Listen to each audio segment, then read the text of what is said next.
Hi everybody, Tom here. Just a very quick live. It's just me on my own here, so forgive me if the tech isn't perfect. Kind of astonishing news today coming in early this morning.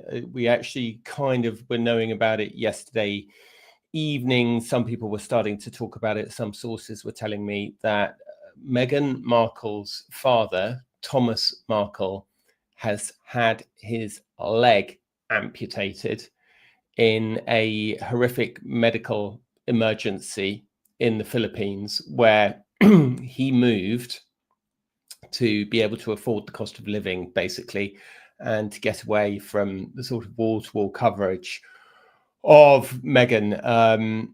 So he's 81. He's, of course, had a heart attack before Meghan's wedding, which meant that he couldn't come to the wedding. He had a stroke 2 years ago. He had to have speech therapy after that to learn to speak again. He's a very simple man. He's a humble man. He was successful in his career. He was a lighting director in Hollywood. He is being cared for by his son, Thomas Markle Jr., who is probably best described as a loose cannon. If you've seen his YouTube channel, you'll know he can go on some pretty unhinged rants. Thomas Jr. is with him. I wasn't really willing just to accept Thomas Jr.'s account of what had happened to Meghan's father. And I have now confirmed from other sources that this is accurate, that he has had, that Thomas Markle Sr. has had his leg amputated below the knee. I'm told that he perhaps himself doesn't even know that this has happened yet. I'm really interested in this story. Obviously, on a human level, it's a terrible tragedy that Meghan has so fallen out with her father that, you know, they can't speak or what have you. But I'm also really interested in it in terms of the brand and the signaling and what it means for Meghan's brand. I think there's no way of sugarcoating this. The return of the feud with her father, and she cut him off in 2018 after he collaborated with a paparazzi called Jeff Rayner, who was actually known to Meghan. And there have always been rumors that Meghan was perhaps more involved in the whole story than has sometimes been acknowledged. He was exposed for setting up paparazzi pictures. Well, now I have to tell you, anyone who's worked in the newspaper industry knows that a lot of paparazzi pictures are set up. They're fairly easy to spot because they're the ones that are in focus. So, you know, it's even more normal on the West Coast of America. And I think that someone who'd worked in showbiz as a lighting director wouldn't have been particularly shocked to be asked to collaborate on setting up some photographs. And they weren't sort of harmful. They showed him kind of lifting weights or getting measured for a suit or reading a book about English etiquette. I mean, they were dumb and they were cheesy.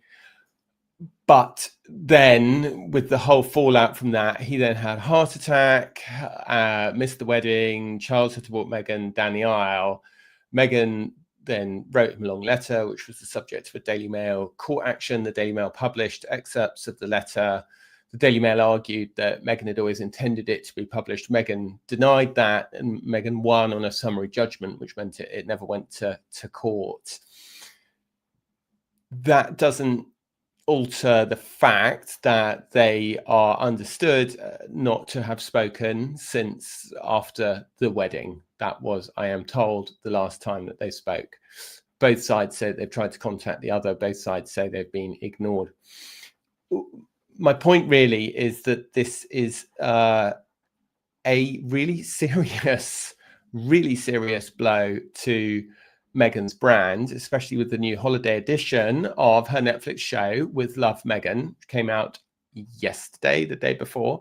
So it's hardly ideal buzz to be not communicating or not sending even modest best wishes to your father who's just had his leg cut off in a hospital in the Philippines. And they are not communicating. Meghan's side have always been cautious in what they will say and won't say about Thomas. They believe that they've been hoaxed by Thomas before. They believe that the way that he has taken money for tabloid interviews, the way that he took money for those staged pictures, disqualify him from ever re-entering the circle of trust.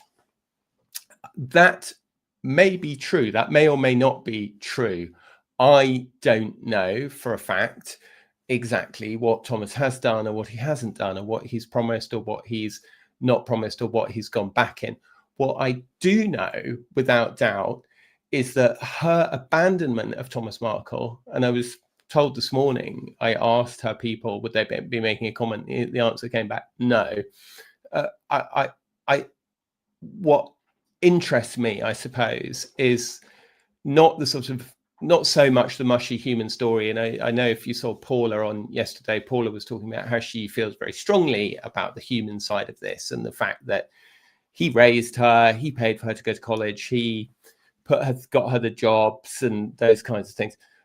I totally accept all that, and I'm not diffusing that. But what I want to talk about today in this little live that I'm just doing, it's going to be a pretty short one, is how this abandonment of Thomas Markle is rapidly metastasizing into a complete disaster for her global brand, which rests, need I remind you, on the virtues of warmth, family, and compassion. So just as the Duchess of Sussex is there on her Netflix special, urging viewers to craft sentimental ornaments, to get into their crafting barn and make advent calendars for their children, to, going on and on about the wondrous succor that could be provided by friends and family, her father is literally lying in an intensive care unit in the Philippines after a 3-hour emergency operation to remove his foot and lower leg. And, not only is she not contacting him, they're effectively sort of seeming to cast doubt on whether there is actually a serious medical emergency taking place at all. And of course, that is part of the problem, right? When you're not in contact with somebody, is that it's very hard to know, right, the detail of what is going on. The silence from Meghan and from her side, to put it mildly, is not helping her reputation. The silence, I understand that silence and not speaking to toxic family members is a completely legitimate survival instinct for people in very difficult family situations. And I'm sure many people watching this have family members that they cannot speak to because it's too bad for their mental health, or it's too dangerous to them, or it's too whatever you. And I absolutely understand that in the private sphere. My point is that if you are marketing your brand as one of family strength, of a successful family, of compassion, and if you're constantly seem to be seeking forgiveness and compassion and reconciliation from your husband's family, who you've actually called racists on television to millions and millions and millions of people, who you've made stunning allegations about in very, very public forums with far greater impact than whatever Thomas Markle may or may not have done. Silence in that case really doesn't suit you. Silence does not work for a business model that revolves around being compassionate. So Thomas Markle Jr., who rushed his father to local hospital, told the Daily Mail, "My dad is being very brave. His foot turned blue and then black. It happened very quickly. I took him to a local hospital and they did some scans and an ultrasound and said the leg had to be amputated." I note that the Mail also did confirm this with the doctors who confirmed that this is what happened. As I said, I have spoken to sources who have also confirmed that this is what happened. Again, to quote Tom Jr., there was no option. I was told the leg had to be removed, and it was a case of life or death. And we're then told the limb was removed below the knee. And very, very interestingly, again, obviously, my compassion and my thoughts and my best wishes go to any individual who's in surgery, especially Thomas Markle and his family. But from a slightly colder, more disinterested brand side of this, and the branding of what it means for Meghan, what it means for her reputation, what they're saying that the next 24 to 72 hours are critical, and that there's infection in the wound. He's 81. He's already had massive strokes, heart attacks. What happens when he dies? And I think this is such an interesting question, because the royal family never shy away from it, right? They don't talk about it publicly, but we know exactly, everybody in King Charles's life knows exactly where they are going to be on the entire 10 days following the death of the king. They know who's coming to the funeral, and they know where they're sitting. And we know Harry's going, and that has been revealed already. So there's an understanding, right, that death and taxes are inevitable, and as sad as it may be, let's not get too distracted by the emotion or the sentiment, and let's figure out how we are going to handle this moment in the public eye, in the glare of the cameras, in the glare of the TV cameras. And it seems to me that Meghan's strategy seems to be, well, he's dead to me, and I'm not going to speak to him. I'm not going to send any cards. I'm not going to do anything. And I do not think that that is remotely sustainable. Look, Thomas Markle has conceded in interviews in his past that he was foolish, that he was vain, that he wanted to look better, that he was thoughtless. I suspect Meghan thinks much worse of him than that. And some of his interviews that I have seen over the years have been very, very harsh and very, very cruel, I would say, towards his daughter. No doubt fueled by his own anger and rejection and unhappiness, and takes two to tango.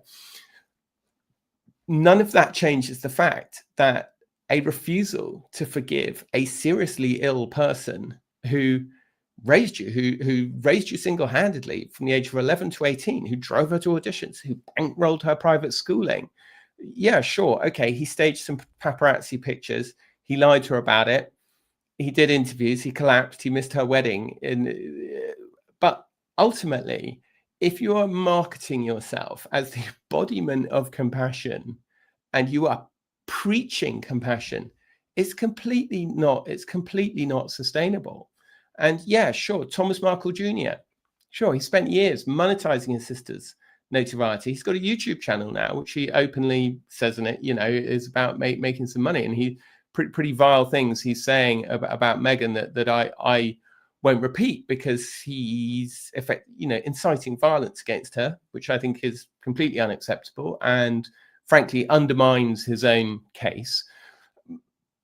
But again, fundamentally, begging somebody to speak to their father and allow that person to meet their grandchildren before they die is a very, very hard position to set your face against if your business revolves around being the self-anointed queen of compassion. So I think it's very hard now to see how they are going to reconcile these two things. And my own view is that if I was being hired as the crisis PR for this situation, right, it's not a very difficult fix, is it? We all know what it is. You send $20,000 to cover the medical fees. You send a card saying, get well soon, sorry to hear what's happened, with a photo of the kids. You organize a Zoom call, and that's pretty well it. You don't have to invite him to come and live with you. He doesn't have to come and stay at your house.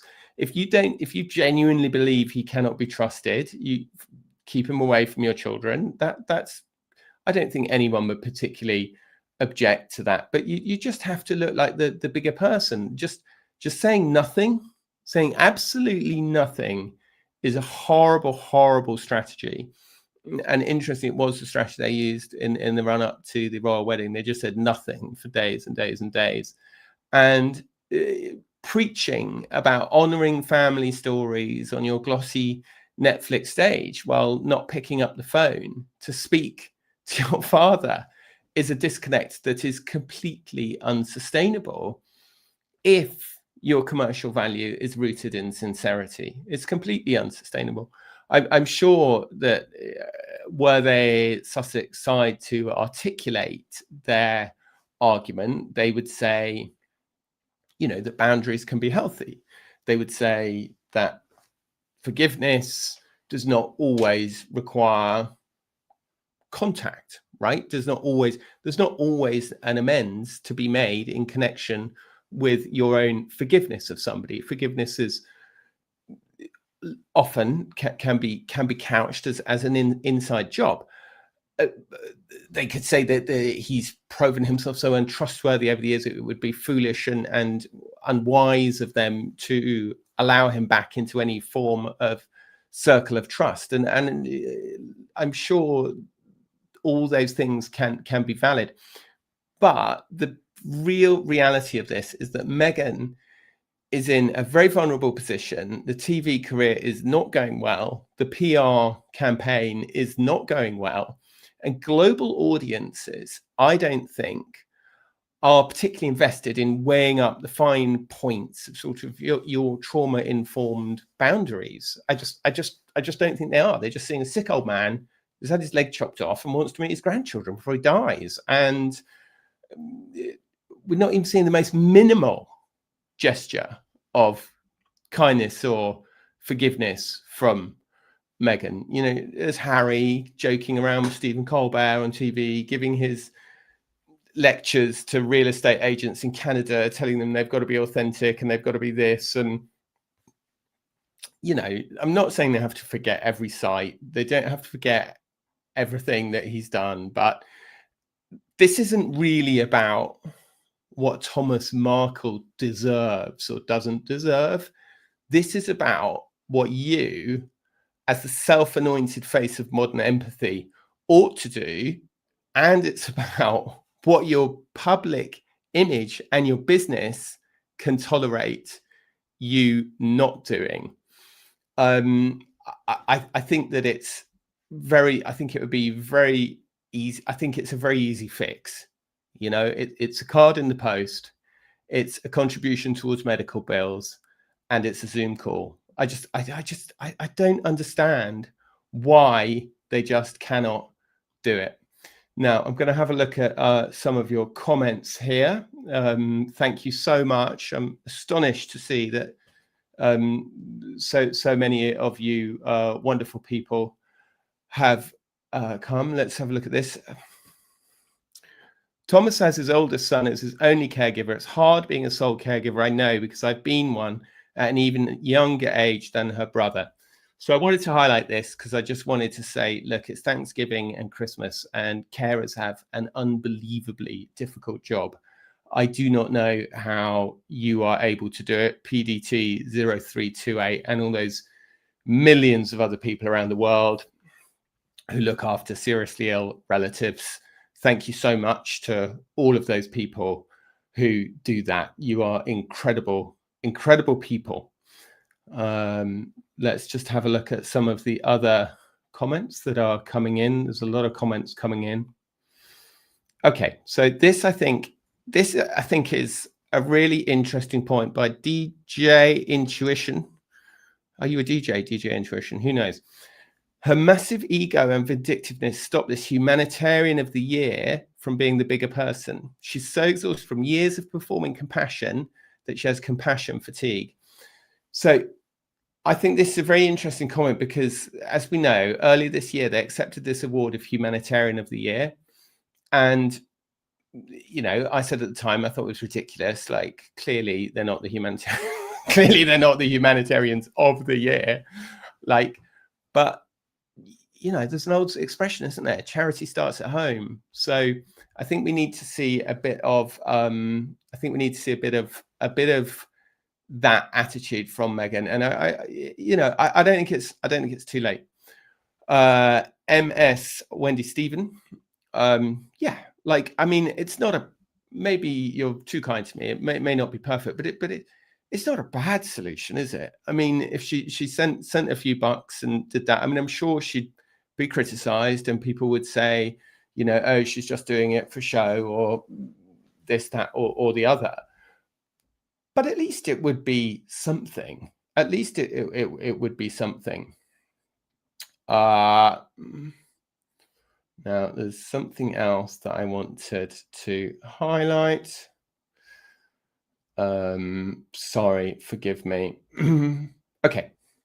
So this, I think, is an important point that somebody, Sostum, has made. And I do understand that people have really difficult and toxic relationships with their families and their former friends who we fall out with, and it can be incredibly painful, and they can be so harmful towards us that we feel there is no other solution than not to communicate with them. My point is, I suppose, and I completely hear what you are saying, Zoom. I do hear what you're saying, that it's nobody's business what Meghan does in regards to her horrible father. He certainly, Thomas Markle Sr. has certainly been accused of many things, and I think that some of them he has behaved very badly. Some of the interviews he's given about Meghan have been, and there is no other word for it, cruel and mean and nasty. And of course, you can always say, well, he was provoked into it, or this or that or the other, or that he was a humble, vulnerable man who got confused or got talked into it, or what have you. And I totally, like, all of those things. My point is that Meghan has made it everyone else's business how she treats her horrible father, to use your words, because she is marketing herself as the emblem of compassion. That's really my point. But I do totally take your point that, and I do take on board this point that people are entitled not to necessarily have close relationships with members of their family who they can consider harmful. And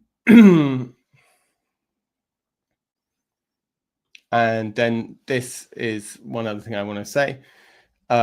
All these nasty comments about the Markles, whether you like them or not, please remember there is an elderly man in critical condition. It's not about who you like and dislike.